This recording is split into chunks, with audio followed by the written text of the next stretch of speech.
Hey everyone, welcome back to Abyssinia English with Abela. በዚህ ቪዲዮ ለሚያምር የእንግሊዘኛ ንግግር ስንቅ የሚሆናችሁ 5 ወሳኝ ኤክስፕሬሽንስ ታገኛላችሁ። አዲስ ከሆናችሁ ቤተሰቡን በመቀላቀል ይህን አዲስ ቻናል ትልቅ ደረጃ እንድታደርሱ ተጋብዛችኋል።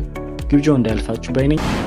እኛ ሰዎች ጨዋታ እንወዳለን አይደል? በተለይ ከጓደኞቻችን ጋር ያለን ታይም አሪፍ እንዲሆንልን እንፈልጋለን። ነገር ግን ሁሉም ዝም ብሎ ስልኩን እየነካካ ምናምን ጸጥ ካለ እናንተ ንግግር ማስጀመር ፈለጋችሁ። ንግግር ብታስጀምሩ ምን ይባላል? በእንግሊዘኛ ንግግር ማስጀመር ምን ይባላል? ብሬክ ዘ አይስ። ብሬክ ዘ አይስ። ብሬክ መስበር ነው። አይስ በረዶ ነው። በረዶ ሲሰበር የሆነ ድምጽ ያወጣል ላይ ጸጥ ያለው ነገር ተቀየረ ድባቡ ማለት ነው። ብሬክ ዘ አይስ ማለት ንግግር ማስጀመር ማለት ነው። ፎር ኤግዛምፕል at the party Aiden told a joke to break the ice. ዝምታውን ለመስበር ኤደን ግብዣው ላይ ቀልድ ተናገረች ማለት ነው። To break the ice during the meeting አቤል shared a funny story from his weekend. ስብሰባው ላይ የዝምታውን ድባብ ለመስበር አቤል የሳምንቱን የረፍት ቀን አዝናኝ ታሪኩን አጋራን ወይም አጫወተ ማለት ነው። ብሬክ ዘ አይስ ማለት ንግግር ማስጀመር፣ ጨዋታ ማስጀመር ማለት ነው። ደስ የሚሉ ነገሮች ወይም አስቸጋሪ ነገሮችን ፊት ለፊት መጋፈጥ አለብህ። ደስ ይብልም ደስ ባይል ሞቲቬሽን አደረኩት መሰል። ለማንኛውም አስቸጋሪ ነገሮችን ፊት ለፊት በጀግንነት መጋፈጥ ምን ይባላል? ባይት ዘ ቡሌት። ባይት መንከስ ነው። ቡሌት ጥይት ነው አይደል? ጥይት መንከስ ታስቦ አስቸጋሪ ነገር ነው። ባይት ዘ ቡሌት ማለት አስቸጋሪ ነገሮችን መቋቋም ነው የሚያሳየው። he knew he had to bite the bullet and tell his boss about the mistake. ጀገን ብሎ ወይም ደፈር ብሎ ያለቀው ስህተቱ መናገር እንዳለበት ገብቶታል ወይም አውቋል ማለት ነው። sometimes you just have to bite the bullet and face your fears head on. አንዳንዴ ጥርስህን ነከስ አድርገህ ወይም ጀገን ብለህ ፍርሃትን ፊት ለፊት መጋፈጥ አለብህ ማለት ነው። ባይት ዘ ቡሌት ማለት ጥርስህን ነከስ አድርጎ ማድረግ ያለብን ነገር ማለት ነው። ብዙዎቻችን ያለብን አባዜ ይመስለኛል ስራችንን ወይም ትምህርታችንን እናከርምና ቀኑ ሲደርስ በቃ ጥድፊያ እንጀምራለን። አምሽተን እንሰራለን ምናምን ነገር። አምሽቶ መስራት ወይም ማምሸት፣ ሳይተኙ ማምሸት ምን ይባላል በእንግሊዘኛ? burn the midnight oil. burn the midnight oil የማታ ነዳጃችን ማቃጠል ማለት ነው። ምንተኛበት ማቃጠል ነው ማለት ነው።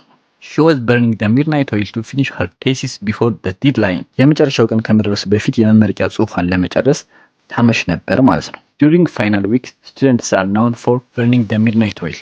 በመጨረሻዎቹ ሳምንት ተማሪዎች ሳይተኙ በማምሸት ይታወቃሉ ማለት ነው። burning the midnight oil ማለት ማምሸት፣ ሳይተኙ ማምሸት ማለት ነው። የሆነ የጎረቤታችሁ ልጅ መጣና በቢስማር ጠረጴዛችሁን መተው አናት በቢስማር የተመተው ጠረጴዛ ተሰነጠቀ። መሰንጠቁን እንደ ፕሮብሌም ተወስዱና የመሰንጠቁ ፕሮብሌም መነሻ ምንድነው ስትሉ የቢስማር አናቱ መመታት አይደል? ይሄን ወደ ኤክስፕሬሽን ስንቀይረው hit the nail on the head. hit the nail on the head ማለት እንደ ኤክስፕሬሽን ያንድን ችግር ትክክለኛ መነሻ መናገር ማለት ወይም መግለጽ ማለት ነው። I think you hit the nail on the head when you said we need more teamwork. የበለጠ የቡድን ስራ ያስፈልገናል ስትል በትክክል የችግሩ መነሻ የተናገርህ ይመስለኛል ማለት ነው። The doctor hit the nail on the head with her diagnosis. It was exactly what I had suspected. ዶክተሯ በሕክምናው የተናገረችው ትክክለኛውን መነሻ ነው። እኔም በትክክል የጠረጠርኩት እሱን ነበር እንደማለት ነው። hit the nail on the head ማለት የአንድን ችግር ትክክለኛ መነሻውን መጠቆም ወይም መናገር ማለት ነው። መቼም ሲሮች በወሬ አይታሙም። ለፍሬንድ ነው የሚስጥር አውታት። ከዛ ከጓደኞች ጋር ሆና ሳለ ከወሬ ሳታስበው ሚስጥርን አወጣች።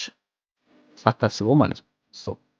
ሚስጥሩን ሳታስበው አወጣች ለማለት ስትፈልግ በእንግሊዘኛ ምን ትላለህ? she laid the cat out of the bag. she laid the cat out of the bag. ሳታስበው ሚስጥሩን ተናገረች ማለት ነው። For example, it was supposed to be a secret but someone let the cat off the bag. ማለት ሚስጥር እንዲሆን ነበር የታሰበው ነገር ግን የሆነ ሰው ሳያስበው ሚስጥሩን አወጣው ማለት ነው። let the cat off the bag ማለት ድመቷን ከቦርሳ ማስወጣት ማለት ሳይሆን ሚስጥሩን ሳያስቡት መናገር ማለት ነው። እስካሁን አብራችሁኝ ስለቆያችሁ ከልብ አመሰግናለሁ። አስተያየት ካላችሁ ኮሜንት ላይ ጻፉልኝ። ሰብስክራይብ ማድረግ እንዳትረሱ። በሌላ አሪፍ ቪዲዮ እስከምንገናኝ ደህና ቆዩልኝ።